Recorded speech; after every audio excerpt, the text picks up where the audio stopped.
اس وقت پاکستان کا میڈیا چند خاندانوں کا غلام بن چکا ہے۔ 24 گھنٹے لائیو کامنٹری چل رہی ہے میاں نواز شریف صاحب کی زندگی پہ، ان کی صحت پہ، ان کی پلیٹلیٹس کے حوالے سے۔ پلیٹلیٹس بڑھ گئے، پلیٹلیٹس کم ہو گئے، میڈیکل بورڈ بن گیا، کیا بیرون ملک جا پائیں گے یا نہیں جا پائیں گے، علاج کی سہولتیں میسر ہیں یا نہیں ہیں، سیاسی انتقام بنایا جا رہا ہے، باپ کو بیٹی کے ساتھ ملنے کی اجازت نہیں دی جا رہی، تماداری کیسے ہوگی، ایک طوفان ہے۔ آصف علی زرداری کو کچھ ہو گیا تو عمران خان ذمہ دار ہوگا، حکومت ذمہ دار ہوگی۔ ایک ایک سرکس لگی ہوئی ہے، صرف چند خاندانوں کی صحت ہے، چند خاندانوں کے افراد کا علاج ہے، اور باقی سب کیڑے مکوڑے ہیں۔ اور پاکستان کا پورا میڈیا، نواز شریف صاحب رہیں نہ رہیں، ان کا علاج ہو نہ ہو، بات یہ ہے کہ میں تو کسی بھی انسان کے لیے نہیں کہتا، ہر شخص کا ایک فنڈامنٹل رائٹ ہے کہ اس کو زندگی اور صحت کی بہترین سہولیات ملنی چاہیے، لیکن مسئلہ یہ ہے کہ یہ جو معیار زندگی ہے یہ صرف چند خاندانوں کے لیے ہی کیوں ہے؟ کیوں پاکستان کا میڈیا ہمیں مسلسل غلام بنا رہا ہے؟ کیوں میری صحت کے اوپر، اس معاشرے کی صحت کے اوپر، باقی میڈیکل فیسلٹیز کے اوپر، لوگوں کی زندگی کے اوپر نواز شریف کے علاج ہونے یا نہ ہونے کا کیا اثر پڑ رہا ہے؟ کیا میں افیکٹ ہو رہا ہوں؟ میری ہیلتھ کے بارے میں پاکستان کا میڈیا کیوں نہیں بات کرتا؟ کیوں ٹاک شوز نہیں ہوتے؟ ایک عام آدمی کے بارے میں کیوں بات نہیں ہوتی؟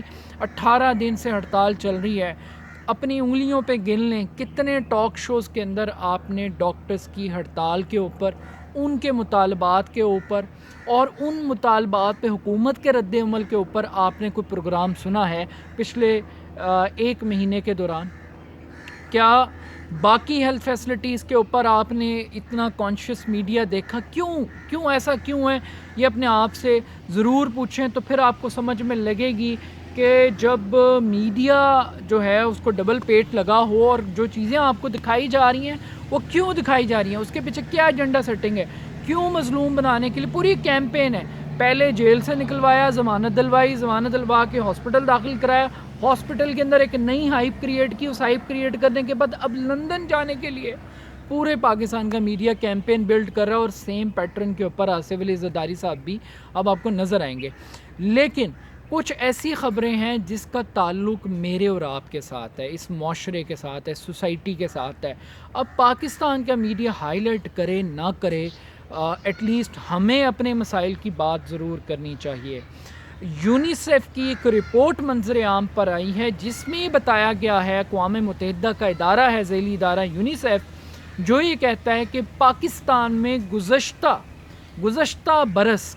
سال پاکستان کے اندر 4 لاکھ سے زائد بچوں کی اموات ہوئی ہیں، 4 لاکھ سے زائد بچوں کی اموات جن کی عمر 5 سال سے کم تھی، اور اس موت کی وجہ خوراک کی کمی تھی۔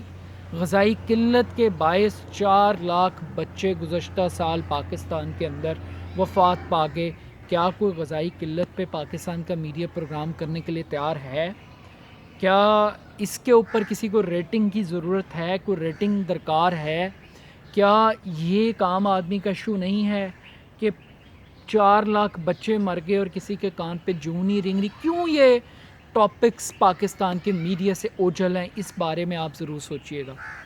اس کے بعد آزادی مارچ کے اوپر عدالتیں حکم جاری کر رہی ہیں، ان کو راستہ دے دو، ان کو کنٹینر نہ کھڑے کرو، یہ جمہوری حق ہے۔